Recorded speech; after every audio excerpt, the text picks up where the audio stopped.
Allô? Allô, salam alaikum. Wa alaikum salam. Oui, monsieur Aseko, c'est Moussa Nziengi.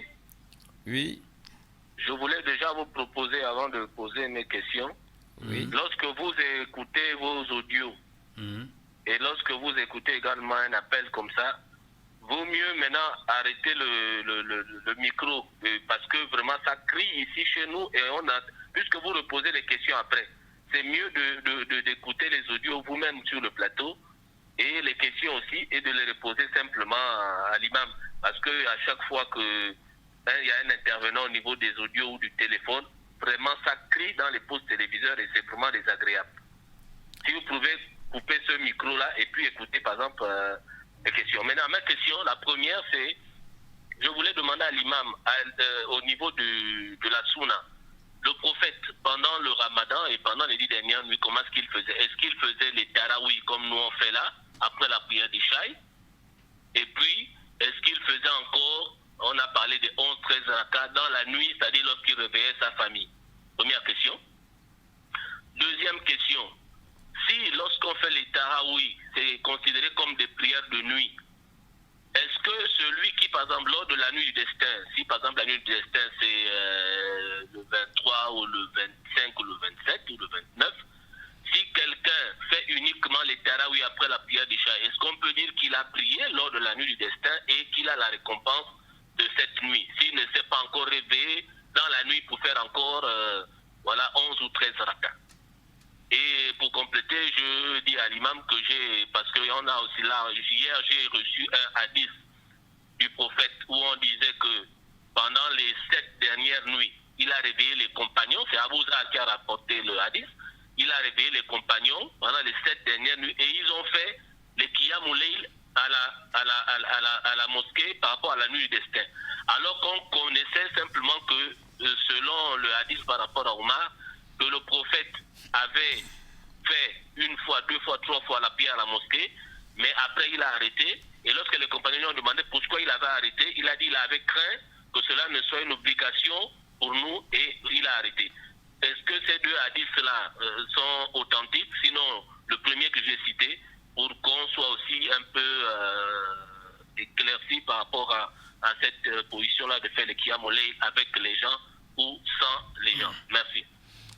Merci beaucoup, Monsieur Moussa Nzengi. Je rappelle également, Imam, il faut le dire, il y a des messages qui arrivent sur le plateau. On ne peut pas les lire d'abord à côté et ensuite revenir. Donc, il n'y a que des messages écrits. Vous essayez seulement de soulever le micro là un peu en haut. Non, il ne parle pas de la vibration, mais non, l'interférence. Je ne parle pas du téléphone. Le micro là, vous soulevez un peu en haut afin que on n'aura pas de... Ok, on a pris note. On essaie, on a pris note, on essaie. Je vais essayer de répondre à sa question. Si vous me rappelez aussi la première question, comme c'est 3 questions.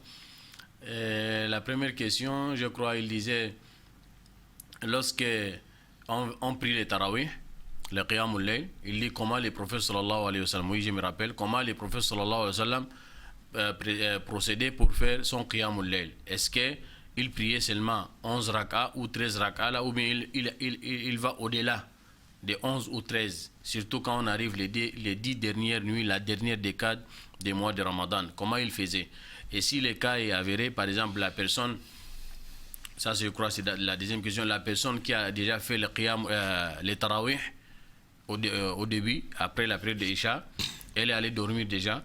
Donc est-ce qu'elle va avoir le mérite de ceux-là qui vont se réveiller plus tard dans la nuit et faire le qiyamul layl? Est-ce que celui qui a fait déjà son tarawih avant, il allait dormir, il aura les mêmes récompenses que ceux-là qui prient dans la nuit? Donc, pour répondre à sa question, Aïcha radiyallahu anha, elle a rapporté un hadith dans Bukhari et Muslim. Elle disait, le prophète sallallahu alayhi wa sallam, il n'a jamais dépassé au-delà de 11 rak'ah dans les mois de Ramadan et en dehors des mois de Ramadan. Quelque part aussi, elle a dit, encore dans un autre hadith, il n'a jamais dépassé 13. Donc, entre 11 et 13. Donc, tantôt, il prie 11 rak'ah dans les mois de Ramadan et en dehors des mois de Ramadan. C'est comme ça qu'il procédait. Et également aussi, en dehors des mois de Ramadan aussi, elle disait, il fait 13 rak'ah ou dans les mois de Ramadan aussi, il faisait 13 rak'ah. Donc, lui n'a jamais dépassé ou aller au-delà de 11 ou 13, ni dans les mois de Ramadan, ni en dehors des mois de Ramadan. Bon, on comprend déjà, dans les mois de Ramadan, les 2 premières décades, lui, il priait ces 11-là au début. Il priait les 11-là au début. C'est-à-dire, dès qu'il a fini Isha, donc il préfère déjà entamer directement le Qiyamul Layl. Et son Qiyamul Layl, nous rappelons encore à notre frère, son Qiyamul Layl, lorsque nous allons regarder là-dedans, parce que souvent c'est Yamoussa qui me demande de ne pas tirer au long comme Alpha Omar. Mais là, nous sommes obligés souvent d'expliquer, aller tirer au long, afin que vous allez comprendre réellement ce que nous sommes en train de dire. Si on vous répond directement par oui, il ne tire pas long, oui, il fait ça, oui, il ne fait pas ça. Donc, il y a des explications derrière afin que ça va vous soulager aussi.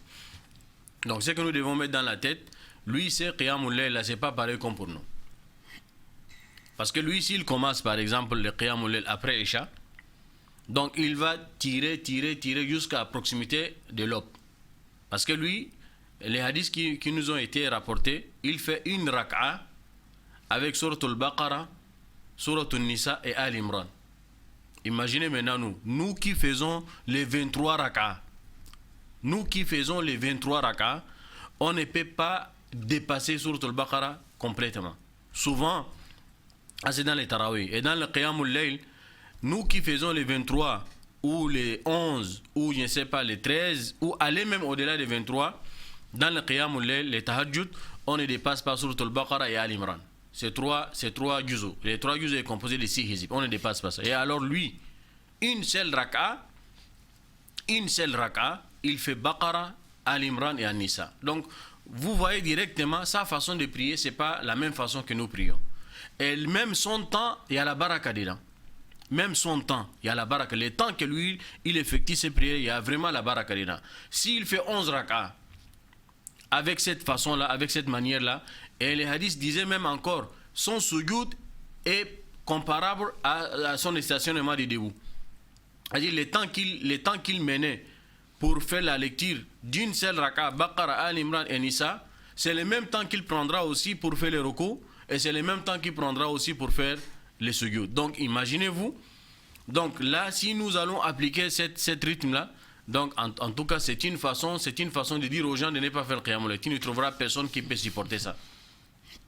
Une seule raka, on peut aller jusqu'à l'élever du soleil. On ne peut pas terminer ça. Mais lui, son temps, vraiment, sincèrement, il y a la baraka dedans. Allah lui a facilité certaines choses que nous ne pouvons pas concevoir. Bon, est-ce que nous allons maintenant limiter à 11 raka seulement aller sans dépasser les 11 ou les 13? Et donc, les 11 là, est-ce qu'on va l'effectuer? Nous sommes à la dernière décade. Nous voulons croiser la nuit des destins.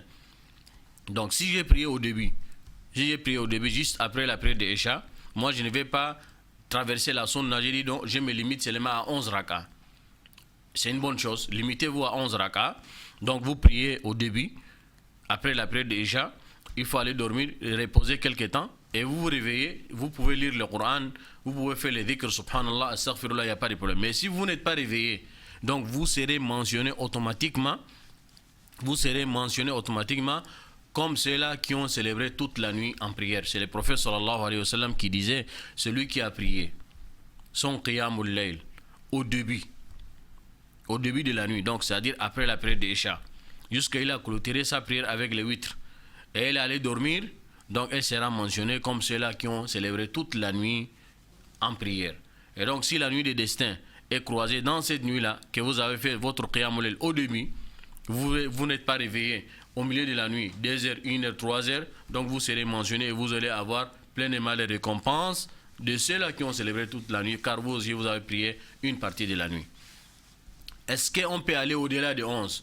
Maintenant, j'ai prié au début, 11. Est-ce que quand Allah me facilitera, que je me réveille encore dans la nuit, est-ce que je peux prier encore davantage? La voie que nous épousons, nous disons, vous pouvez prier. Mais seulement si vous avez l'intention de vous réveiller, il faut prendre toutes les dispositions qui vont vous faciliter afin que vous allez vous réveiller dans la nuit. Donc, priez au début de la nuit, mais ne clôturez pas votre prière avec les huîtres. Ne clôturez pas votre prière avec les huîtres, afin, lorsque vous allez vous réveiller dans la nuit, vous allez ouvrir vous priez encore autant que vous voulez. Ici, nous n'allons pas limiter. Vous priez autant que vous voulez. Et donc, les mois où vous vous sentez fatigué, vous clôturez la prière avec le witr. Car là, on ne contredit pas aussi la sunna. La sunna, c'est que le prophète sallallahu alayhi wa sallam, il faisait 11 ou 13. En dehors des mois de Ramadan ou dans les mois de Ramadan. À la dernière décade ou comme au début des mois de Ramadan. Mais le même prophète sallallahu alayhi wa sallam nous a dit de suivre sa sunna et de suivre aussi la sunna de ses compagnons. Et Omar, à son époque, lui, il priait 23. Tantôt, il disait qu'il priait 23. Et à l'époque d'Ali, on priait jusqu'à 39. Donc, la sunna de Omar, c'est la sunna du prophète sallallahu alayhi wa sallam. La sunna de Ali, c'est la sunna du prophète sallallahu alayhi wa sallam. Ça, c'est une part. Une autre part, il disait, il y a des hadiths. Les hadiths où le prophète sallallahu alayhi wa sallam, au départ, il faisait le qiyamul layl. Au départ, il faisait le qiyamul layl. Il a fait une nuit. Les compagnons sont venus avec lui. Ils sont venus se joindre avec lui. Ils ont fait le qiyamul layl. Le lendemain encore, ils sont venus. Leur nombre est augmenté. La troisième nuit aussi, ils sont venus encore beaucoup plus nombreux. Donc, la quatrième nuit, le prophète n'est pas sorti. Quand on lui a interrogé, il disait non, j'ai eu peur, des craintes que afin Allah va imposer cette prière-là ou bien Allah va rendre cette prière-là obligatoire. C'est la raison pour laquelle lui ne sortait pas pour faire le qiyamul layl avec les compagnons. Donc, mais les compagnons ne priaient toujours qu'à la mosquée. Les compagnons priaient qu'à la mosquée. Donc, mais on priait à la mosquée individuellement. On prie la salatul isha ensemble. Les compagnons priaient toujours à la mosquée.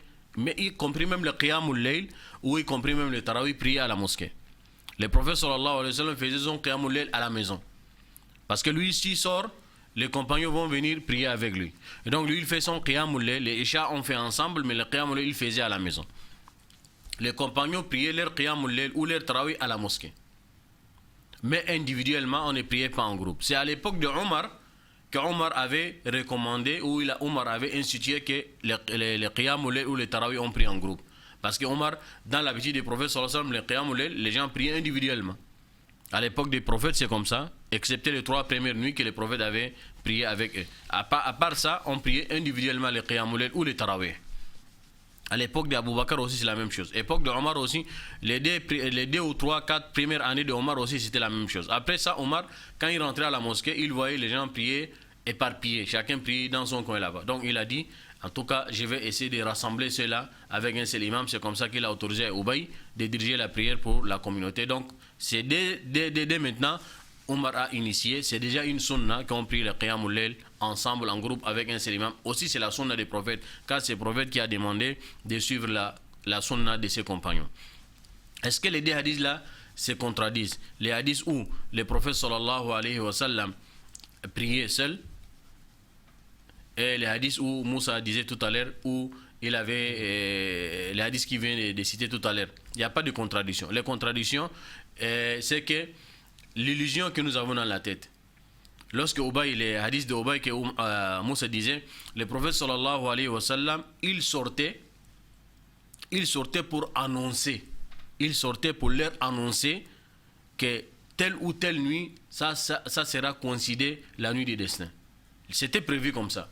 C'était prévu, le prophète sortait pour leur annoncer, voilà la nuit que vous cherchez là. Mais en sortant, le prophète, lorsqu'il est sorti, il avait déjà cette information-là. Il avait déjà cette information-là pour venir annoncer aux compagnons qu'ils étaient déjà dans la mosquée en train d'effectuer leur prière. Bien évidemment, individuellement. Il est sorti pour leur annoncer l'arrivée de la nuit du destin. En sortant, il a trouvé des compagnons qui sont en train de discuter. Il a trouvé des personnes qui sont en train de discuter. Leur dispute était forte. Et Allah a fait relever, Allah il a enlevé cette information dans la tête des prophètes sallallahu alayhi wa sallam, et les prophètes a oublié complètement. Donc, il est sorti dans l'intention de leur annoncer la nuit du destin, mais à cause de cette dispute-là, Allah a enlevé cette information, donc la nuit du destin est restée inconnue. Et tout cela, c'est pour un bien pour la communauté, afin que nous allons multiplier les efforts. Après ça, le prophète sallallahu alayhi wa sallam, il a dit, espérez la nuit là dans les nuits impaires. Espérer la nuit là dans les nuits impaires. Donc, en espérant la nuit là dans la nuit impaire, les savants, ils ont largement divergé autour de ça aussi. Il y a d'autres, Ubay ibn Ka'ab, il avait même juré que c'était dans la nuit du 27. Ubay ibn Ka'b, il avait juré que c'était dans la nuit du 27. Mais lorsque, après vérification faite, il y a d'autres hadiths aussi qui se complètent. Parce qu'on avait vu souvent que les signes que le prophète sallallahu alayhi wa sallam avait expliqué pour la nuit des destins, souvent, elle est mobile, elle n'est pas immobile. C'est-à-dire la nuit, elle n'est pas fixée à une seule nuit. Tantôt, les compagnons disaient, tantôt elle est dans la nuit des 21, et tantôt elle est dans la nuit des 23, tantôt elle était dans la nuit des 25, et tantôt elle était dans la nuit des 27. Donc les savants tournaient autour de ça au fait. Mais on ne peut pas imposer ou bien dire catégoriquement qu'elle est dans la nuit des 27, donc elle est toujours immobile. C'est ça la voie qui est juste, wallahu ta'ala a'lam. Donc ya Moussa, il n'y a pas de contradiction entre les deux hadiths. Le premier hadith, il est authentique. Le deuxième hadith, c'est qu'il a cité là, ça m'a échappé. Est-ce que le hadith, il est authentique ou il n'est pas authentique? Je n'ai pas cette information-là, sauf si on peut vérifier après. Mais l'explication de cet hadith, même s'il est authentique, ça ne contredit pas l'autre hadith, car le prophète il est sorti juste pour leur annoncer la nuit où Allah avait décidé que ça soit la nuit du destin, mais à cause des disputes de ses deux compagnons, Allah a enlevé cette information-là chez son prophète Mohammed sallallahu alayhi wa sallam. Merci beaucoup, imam. Un appel. Allô? Wa alaykoum salam. Je voudrais savoir, concernant la nuit du destin, est-ce que c'est la nuit où Allah écrit le destin de tout un chacun de nous? Élevez un peu la voix, parce qu'on n'a pas écouté votre message. Concernant la nuit du destin, là il est sur le code. C'est la nuit où Allah écrit le destin de tout un chacun de nous, que ce soit musulman ou non. Quelle est ma question? Allah facilite la réponse. Amen, Inch'Allah. Ok, merci beaucoup. On va lui beaucoup. répondre directement. Ouais. Est-ce que c'est dans la nuit du destin là qu'Allah va écrire les destins de chacun d'entre nous? Non, les destins de chacun d'entre nous est déjà écrit. Il dit en même temps musulman ou non. Oui. Ouais. Les destins de chacun et chacune d'entre nous sont destins déjà écrits.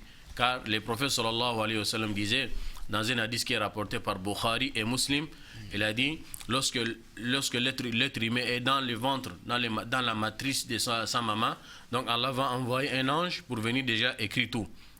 Le temps qu'il mènera, le temps qu'il va passer sur la terre, est-ce qu'il sera malheureux, est-ce qu'il sera heureux, malheureux, le temps qu'il mènera sur la terre, riche, pauvre, tout cela, donc tout est déjà mentionné.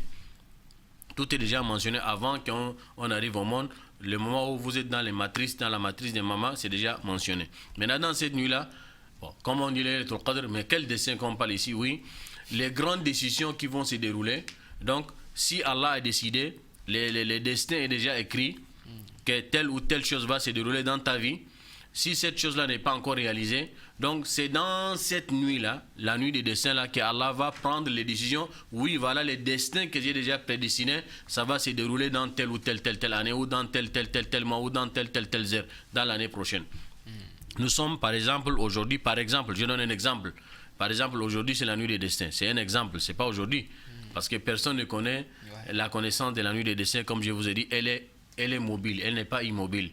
Elle peut changer, 21, 23, 25, 29, 27, elle est immobile. Donc si Allah a déjà prédestiné dans le ventre de ta maman que l'année prochaine, dans notre année, l'année prochaine, tu auras un accident. Ou l'année prochaine, tu vas être riche. Ou l'année prochaine, tu vas avoir ceci, cela. C'est déjà prédestiné. Mais le fait n'est pas encore arrivé. C'est pas encore arrivé. C'est dans cette nuit-là qu'Allah va déjà confirmer. C'est la confirmation de ces destins-là. Les destins sont déjà prédestinés, mais ce n'est pas encore arrivé. Donc, chaque année, dans la nuit des destins, Allah va confirmer. Oui, tel destin-là, c'est déjà confirmé. Tel destin, c'est déjà confirmé. C'est la raison pour laquelle Allah disait dans Surat al-Dukhan, au 2e ou 3e verset, il disait « Fiha yufraqu kullu amrin hakim ». C'est dans cette nuit-là que toutes les grandes décisions qui vont se dérouler dans le monde, dans la vie des êtres humains, musulmans ou non musulmans, tout le monde est dedans, confondu. Toutes les races, je ne sais pas, tous les sexes, tout le monde est déjà dedans. Et même les catastrophes naturelles, tout est dedans. C'est déjà prédestiné. Mais avant que cela puisse arriver, donc la confirmation de ça, donc c'est dans cette nuit-là qu'Allah va prendre. Donc c'est la raison pour laquelle on dit qu'il ne faut pas dormir. Si par exemple ton destin est déjà prédestiné que dans l'année prochaine là, que tu vas être riche. Tu vas être riche, donc il ne faut pas il ne faut pas dormir dans cette nuit-là. Il faut rester éveillé et demander à Allah afin que la confirmation va être signée, que tu vas avoir cette richesse-là. Et par conséquent, si dans ton destin est déjà prédestiné que l'année prochaine, un malheur va t'arriver, un accident, en tout cas, je ne prie pas Allah que les malheurs nous arrivent, qu'Allah nous écarte tous les malheurs. Donc, si tu es déjà prédestiné, donc c'est dans cette nuit-là que tu demandes à Allah afin d'effacer ton nom dans cette malheur-là. C'est la raison pour laquelle on dit la nuit de destin, car les grandes décisions qui vont se dérouler vont être confirmées dans cette année-là. C'est la raison pour laquelle on a appelé Inna anzalnahu fi laylatil qadr. Al-Qadr, c'est le destin. Naam. Salam alaikum, imam. Excusez-moi, j'ai une question à vous poser. Si quelqu'un fait le désordre depuis le mois béni de Ramadan, mais qu'il le regrette, doit-il continuer son jeûne ou l'arrêter directement? Quelqu'un qui commence son jeûne avec quelques petites, je peux dire lacunes, oui, et après il le regrette, peut-il continuer son jeûne ou il doit l'arrêter? Bon, la question elle est dévoilée. Donc si la personne a commencé son jeûne mais avec beaucoup des excès, des petits péchés par ici par là, les petits problèmes par ici par là, donc les péchés sont déconseillés dans les mois de Ramadan et en dehors des mois de Ramadan. Lorsque nous sommes dans les mois de Ramadan, les péchés sont doublés. De même que les récompenses sont doublées. Les péchés aussi sont doublés.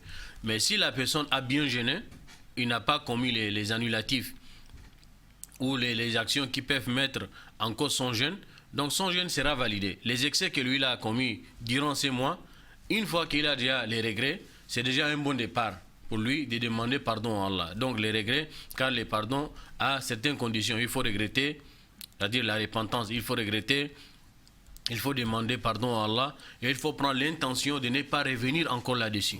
Et donc dès qu'il a déjà ces regrets-là, c'est déjà un bon signe car il est prêt à demander pardon à Allah. Donc demande pardon à Allah avec ces regrets-là et prends l'intention déjà de ne pas revenir encore faire ces péchés et continue ton jeûne. Le jeûne n'a rien à voir avec les péchés. Seulement le jeûne peut avoir un coup dans votre jeûne. Mais si vous avez bien jeûné, donc ça ne peut pas impacter votre jeûne. Vous pouvez jeûner et en demandant à Allah pardon de vous expier. Un autre appel. Allô? Allô? Allô? Salam alaikum. Allô? Allô? Oui, on vous écoute. Salam alaikum. Wa alaikum salam. Je voulais vous demander une question là. Allez-y. Dans la nuit du destin, si l'imam ne connaît pas, il connaît la sourate, mais il n'a pas mémorisé, est-ce qu'il peut regarder le Coran? Oui, il peut regarder, il peut prendre le Coran et lire avec. Comme il y a Moussa comme ça à la maison, donc il a une grande famille, les enfants, madame, il peut regrouper même les deux madames là ensemble avec les enfants là, et puis il prend son Coran, il peut commencer de Bakara jusqu'à Nasi, il n'y a pas de problème. Il faut bien tirer à Moussa, il n'y a pas de problème, c'est permis. Vous avez écouté l'imam? Merci. Merci beaucoup. Oui, merci. Ok. Donc, merci Imam pour ces précisions. On va continuer donc avec ces messages. Vous pouvez également appeler, je le rappelle, au numéro qui s'affiche au bas de votre petit écran, 077 39 39 38. C'est pour vos appels. Et si vous voulez, envoyez un message via notre numéro WhatsApp qui s'affiche au bas de votre petit écran. Qu'à cela ne tienne, nous allons continuer avec 05, les messages. 05. Ok, un autre message. 05 22 05 05 60. Okay. Apparemment, on va répondre à cet appel. Allô? Bonsoir. Bonsoir, salam alaikum. C'est monsieur? C'est monsieur Alassane. Alassane, on vous écoute. Oui, je voulais poser une question. Allez-y. Bon, ma question est que si dans le mois, dans le 10 derniers jours pour le Kiyom Lai, oui. Est-ce qu'on peut se lever à 1h du matin pour prier et arrêter à 23h du matin comme ça pour dormir? Mais 1h et encore 23h comment? 23h avant 1h? À 1h jusqu'à 3h du matin. Oui, c'est permis. C'est permis. Mais seulement, si vous dormez à 3 heures du matin, vous risquez de rater la prière du matin, n'est-ce pas? Oui. Donc attention à la prière du matin, car le qiyam al-layl est facultatif. Alors la prière du matin, elle est capitale. Donc voilà, ça aussi, c'est un point qu'il faut soulever. Il y a d'autres qui donnent vraiment la particularité au qiyam al-layl, qui est vraiment de donner une particularité à la prière du matin. Alors la prière du matin, elle est obligatoire. Le qiyam al-layl n'est pas obligatoire. Si vous n'avez pas prié qiyam al-layl, vous n'allez rien vous rapprocher auprès d'Allah. Mais si vous avez raté la prière du matin, c'est là où les plus grands défauts. On ne doit pas mettre l'accent sur le qiyam al-layl au détriment de la prière du matin. Donc si vous priez qiyam al-layl à partir de 1h, 2h, et donc vous vous arrêtez, vous allez dormir à partir de 3h, 4h, donc vous risquez de rater la prière du matin. Donc faites attention à la prière du matin. Vous pouvez couper. Ça vous va?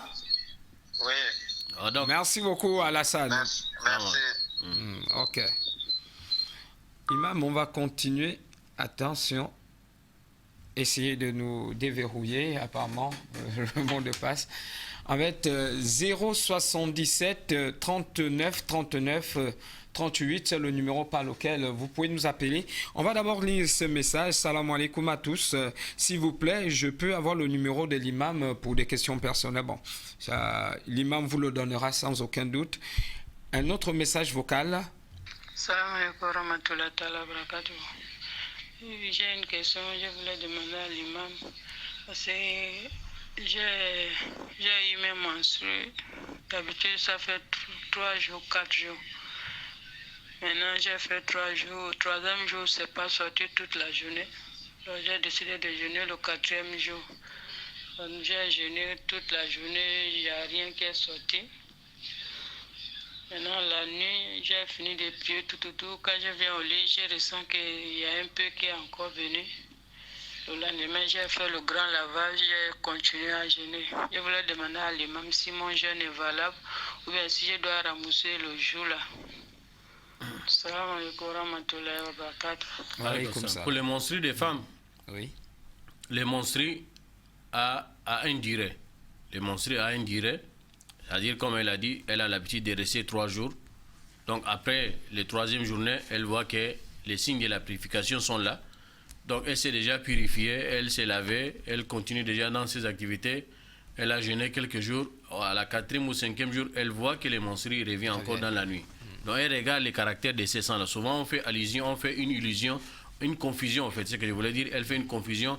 Elle voit seulement des liquides un peu jaunes, quelque chose comme ça. Elle qualifie. Donc rouge. Salama disait après la purification majeure, lorsque la femme a déjà terminé les menstrues, elle a déjà vu, observé les signes de la purification. Donc si elle constate encore des saletés un peu jaunes, noires comme ça, quand ça sort, ça là c'est pas considéré comme menstrué. Elle disait kunna la na'uddu al-qudra wa sufra min al-hayd shay. On ne considérait pas ça comme menstrué. Mais si elle a constaté que c'est le sang qui est sorti, donc elle regarde ces sangs-là, si ça remplit les critères du menstrué, elle classe ça comme menstrué. Si ça ne remplit pas les critères du menstrué, donc elle ne considère pas ça comme menstrué, comme une hémorragie. Ça peut être long, ça peut être court. Et donc tant que le sang là est là, donc elle regarde d'abord les caractères des menstrués. Si ça remplit les critères, elle considère ça comme menstrué. Si ça ne remplit pas les critères, elle considère ça comme une météorologie. Elle continue ses activités, ça ne peut pas l'empêcher. Oui. Merci beaucoup, Imam. Un appel. Allô? Allô? Allô? Allô, salam alaikum. Wa alaikum salam. C'est monsieur? Monsieur Mohamed Sodigo. Depuis Sodico. Quelle est votre question, Mohamed? Est-ce qu'on peut se réveiller à 3 h du matin pour faire la prière? Ou bien de 3 h à 2 h matin? Non, 3 h vous pouvez prier. Même 4 h vous pouvez prier. Parce que 4 h, 3 h le matin n'est pas encore arrivé. Le matin, c'est-à-dire l'aube va commencer à s'installer à partir de 5 h. Donc vous avez le temps de prier jusqu'à 5 h. Allô, Mohamed? Oui, j'écoute. Ok. C'est bon? Ok, merci beaucoup. Merci beaucoup. Ok, Imam, on a un long message. On va essayer de lire Imam, mon père est décédé alors que j'étais très jeune. Il a été malade et il n'a pas pu... Bon, ça c'est un message que nous avons lu hier. Il a envoyé... On répond d'abord à cet appel et on revient sur le message plus tard. Allô?